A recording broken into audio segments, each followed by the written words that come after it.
Hey guys, it's Randy, and it's July 25 today, Saturday morning, and Joel and I are up here doing a bunch of habitat work again. We got really lucky today because the sun never came out. It's really humid, but nice and shady, and we got a lot of work done today. We got a long bucket list of things that we have to get done yet before Labor Day.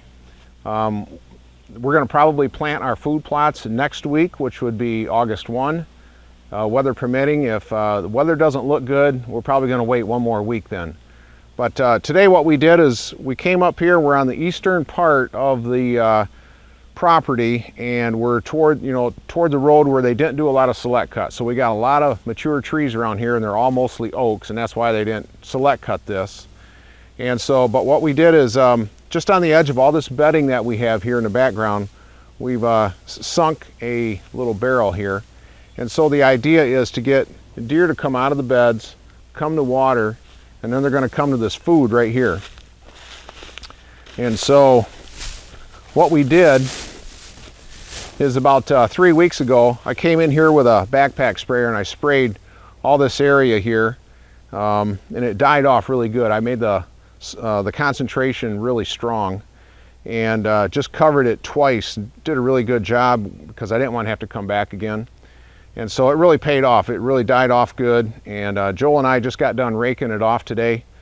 I'm thinking that we probably wouldn't have been able to get it done with a backpack blower because, boy, some of those leaves were just matted right down.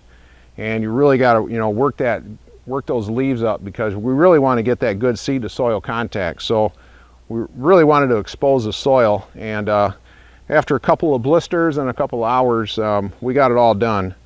But it'll be worth it. And then, so next week when we come to plant, we're going to come in here with just a harrow drag, and it's about 4 feet wide. We just roll it up. But we're going to take it out on this thing. We're probably going to rig up a little handle, and Joel and I are just going to pull that thing just around and around on this food plot, just to kind of loosen up that soil. And so that's probably all we'll need. Then we'll just throw our seed down. We already did put some fertilizer on today. And we also put some mineral on today. So I am going to go back and with a soil sample, and we're going to get that tested. I should have done that a long time ago, but I forgot. So then we also have another little food plot that's off to the other side of the blind that you see over here. So we got the blind sitting over here about, I'm going to say it's probably 40 yards from where I'm at right now. And it'll just be a great little stopping spot for deer to come, and maybe our kids will be able to take their first deer out of that blind over there. It's a really nice blind, and we're thinking that late season or something like that, this will really be a really cool spot to just sit and get out of the elements. We'll go walk over to the blind. You can see the other food plot down there. That's about maybe another 30-35 yard shot. So let's go check that out. So this right here is the best ground blind on the property. All the other ones on there, we're just going to tear them down and destroy them because they're just beat and all rotted out. But this one is actually made out of, looks like garage door material. It's got like fiberglass, and then it's got a steel roof, which is actually the cab of a pickup truck. And so it's about 8 feet long and it's about 4 feet wide. And it actually goes down in the ground a little bit. So inside it's got about an 8-foot ceiling. So plenty of room for 2 people. And so, one person can look off to the east over there and see the food plot. And then over here is we have the second food plot.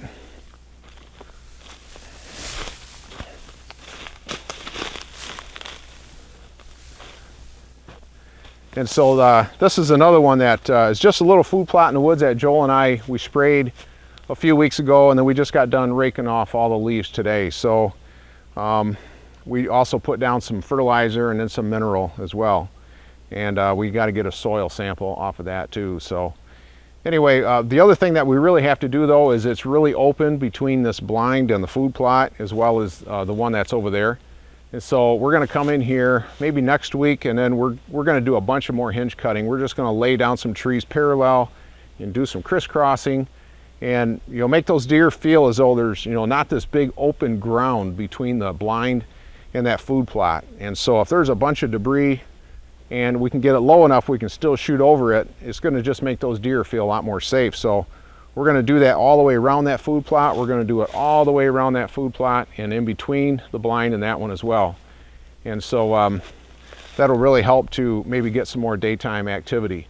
We're probably going to want to put a food or dig another water hole down in there, and you know, just to get some more movement from bedding to water to food and that type of thing. So anyway, the other thing that we did today is we earlier this morning we went out to the big main food plot and we checked all our trail cam pics, and we got some interesting pics on that.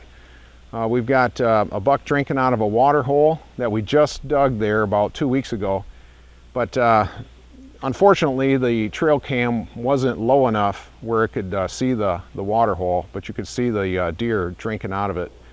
We've also got, you know, some other random pics of some, you know, pretty decent bucks, up and comers, and they got about another month yet to grow their antlers yet.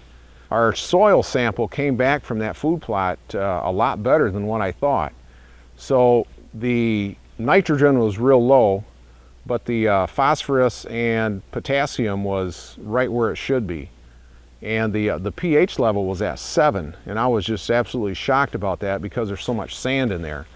So, and that's another reason why you really don't want to go into a food plot, especially like one that's out in the woods, and you don't want to go in there and turn it up with a disc or something like that where you're going to go in real deep, because like an in the woods food plot, most of them are going to have a lot of organic matter on the top, and then you go down, just make some spots an inch or two and you got pure sand.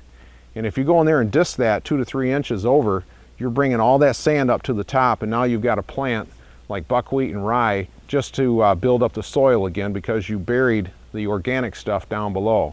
So that's one reason why we just want to take a little harrow drag and just scratch the surface just to get a little bit of loose soil on top.